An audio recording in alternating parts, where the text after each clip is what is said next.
Selanjutnya kami persilahkan kepada Kepala Badan Perlindungan Konsumen Nasional untuk menyampaikan paparannya.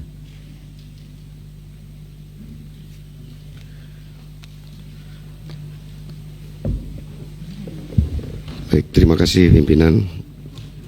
Assalamualaikum warahmatullahi wabarakatuh. Selamat siang, salam sejahtera buat kita semua. Om Swastiastu, Namo Buddhaya, salam kebajikan. Izin pimpinan dan anggota Dewan yang kami hormati, kami ada paparan kinerja yang sudah kami siapkan, tapi lebih bicara secara general dalam setahun terakhir kemarin. Tapi kalau ditanya mengenai minyak goreng, kami akan jelaskan secara lisan, dan juga ada survei yang sementara kami minta dikirim dari kantor, survei dan testimoni masyarakat mengenai minyak goreng.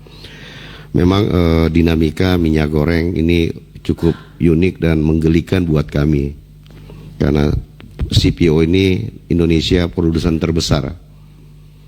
Jadi kalau ada harga naik, biasanya mekanisme supply demand yang bekerja. Ketika demandnya naik, supply-nya terbatas, harga naik. Ketika demand naik, supply-nya terganggu, harga naik. Supply kita tidak terganggu sama sekali. Supply kita melimpah ruah. Produksi tahun lalu CPO itu 46,8 juta ton. 18,4 juta digunakan untuk konsumsi domestik. 18 juta ton ini tidak semuanya diproduksi minyak goreng. Setengahnya minyak goreng, yang besar adalah biodiesel, kemudian ada oleh kimia. Dari dari 18 juta ton itu yang menjadi minyak goreng, dihasilkanlah 20 juta ton liter minyak goreng. Dari 20 juta ton liter minyak goreng, ternyata tidak semuanya juga untuk dalam negeri. Yang kita butuhkan cuma 4-5 juta ton. Sisanya diekspor. Jadi izin pimpinan, Bapak Ibu anggota Dewan, bahan bakunya kita ekspor 75%, hilirnya juga kita ekspor 70-74%. Artinya apa? Secara dari sisi ekonomi, suplai kita tidak ada masalah. Nah, kemudian ada gejolak harga yang menurut kami sangat memberatkan bagi masyarakat, khususnya menengah ke bawah. Kalau kita coba lakukan simulasi untuk pendekatan ekonomi shock, kalau kenaikan harga di 25.000 untuk menengah ke atas nggak pengaruh, stabil, pengeluaran mereka relatif terjaga. Tetapi yang kelompok menengah ke bawah itu terganggu. Bahkan teman-teman masyarakat kita yang berada di sekitar garis kemiskinan itu berpotensi turun, jatuh ke di bawah garis kemiskinan ketika terjadi shock, dan itu terjadi saat ini. Nah, pimpinan dan Bapak Ibu anggota Dewan yang kami hormati, kalau kita melepaskan ke mekanisme pasar, maka harusnya kita bisa berhitung harga pokok produksi di masing-masing industri, termasuk di CPO sawit. Karena pertama, kita tidak mendapatkan gangguan cuaca, kita tidak mendapatkan bencana alam yang mengganggu produksi CPO di Indonesia tahun lalu. Kita tidak ada masalah dengan kenaikan pupuk. Ada kenaikan pupuk tapi kecil, 5%. Yang terjadi di dunia karena permintaannya naik, suplainya terbatas. Itu potret global. Tapi di Indonesia suplainya tidak terbatas, sangat melimpah ruah. Tadi Pak Ketua KPPU sudah menjelaskan bahwa idealnya tadi teman-teman di perkebunan CPO ini pemerintah bisa melakukan net bargaining, karena mengingat 98% penggunaan tanah untuk perkebunan itu adalah milik negara melalui mekanisme HGU perkebunan. Artinya pemerintah bisa melakukan bargaining. Oke lah, kalau melarang ekspor itu agak susah, bukan tidak bisa. Lartas bisa kita lakukan demi kepentingan nasional untuk berargumentasi ke WTO. Tapi sebenarnya tidak melakukan itu pun bisa kita lakukan dengan melakukan membuka ruang bargaining dengan industri. dan harusnya pemerintah bisa melakukan itu. Sehingga menurut saya kami di BPKN kedua kebijakan yang diambil oleh perdagangan menurut saya keliru, baik yang pertama maupun yang kedua. Harusnya kita berada pada menggunakan harga eceran tertinggi dan domestic market obligation yang tidak hanya di atas kertas, tetapi harus menguasai fisiknya. Kebijakan Kementerian Perdagangan DMO 30% ataupun 20% ataupun 25% sebelumnya itu di atas kertas, nggak megang fisiknya. Kalau kita pemerintah menguasai fisik 20%, 25%, kebutuhan domestik selesai, tidak akan ada gejolak harga. Teman-teman eksportir industri juga bisa melakukan ekspor dengan kinerja yang lebih baik karena nilainya meningkat, karena harga globalnya naik. Nah, itu kira-kira pimpinan yang bisa kami sampaikan. Dalam waktu dekat kami akan mengirimkan rekomendasi ke Bapak Presiden terkait minyak goreng dari hasil survei yang kami lakukan di lapangan dan beberapa testimoni masyarakat. Masyarakat ini kami kelompokkan untuk menengah ke bawah saja, baik pengguna langsung maupun UMKM.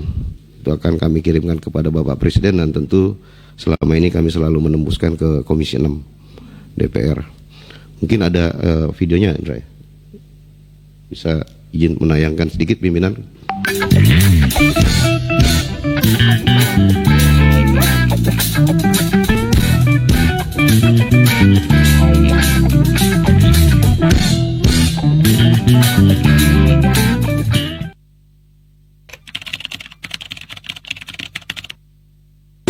Sang malam. Main apa? Ini Cimol. Goreng.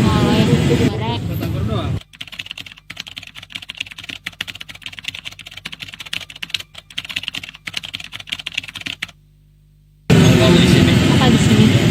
Di sini aja. Oh ya. Udah berapa lama Pak jualan di sini?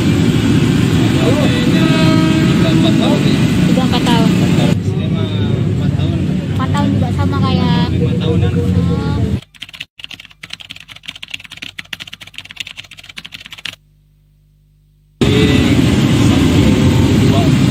Satu juta 200 hari. 800 700. Oh ya.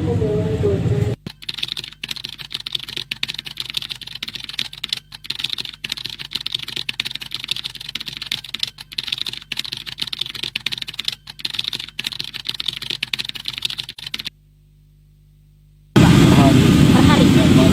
Mari deh kalau Tiap hari. kan habis mulu. Oh iya. Ya habis 5 liter. 5 liter. Kadang 4.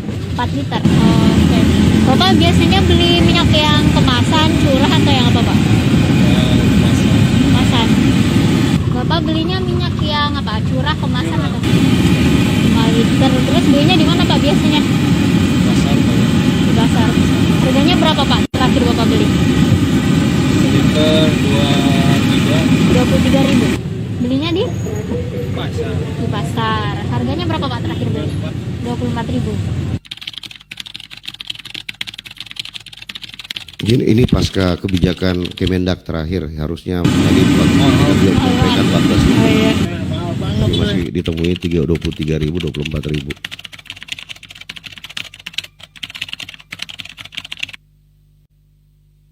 Harganya 15.000 per liter ya?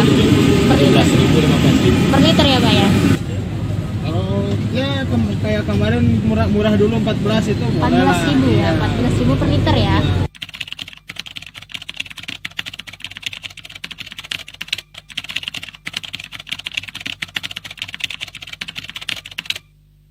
Enggak teh, udah dibaikin, udah bisa naikin. Berarti pengaruhnya ke pendapatan ya, Pak? Jadi berkurang ya pendapatan di sini. Pernah saya 2 hari naikin batagornya, cuman yang belinya malah ngomel-ngomel. Dinaikin jadi berapa ribu, Pak? Dari Enggak dinaikin, cuman porsinya dikurangin.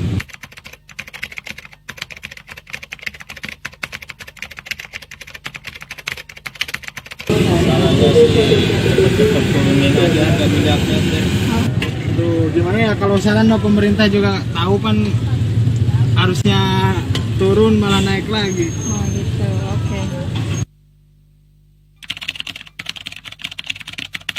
Yang saya jual seblak. Gorengan gorengan. Cukup kali Mas Indra ya, cukup ya. Izin pimpinan, Bapak Ibu anggota Dewan, ini ada beberapa sebenarnya yang kita kumpulkan mengenai situasi di lapangan di tengah masyarakat kita saat ini. Ini pasca kebijakan terakhir dari Kementerian Perdagangan untuk HET minyak curah 14.000 dan harga minyak goreng kemasan dilepaskan ke mekanisme pasar. Jadi kalau yang dilakukan adalah bukan keekonomisan tapi mekanisme pasar. Mungkin itu izin Bapak Ibu pimpinan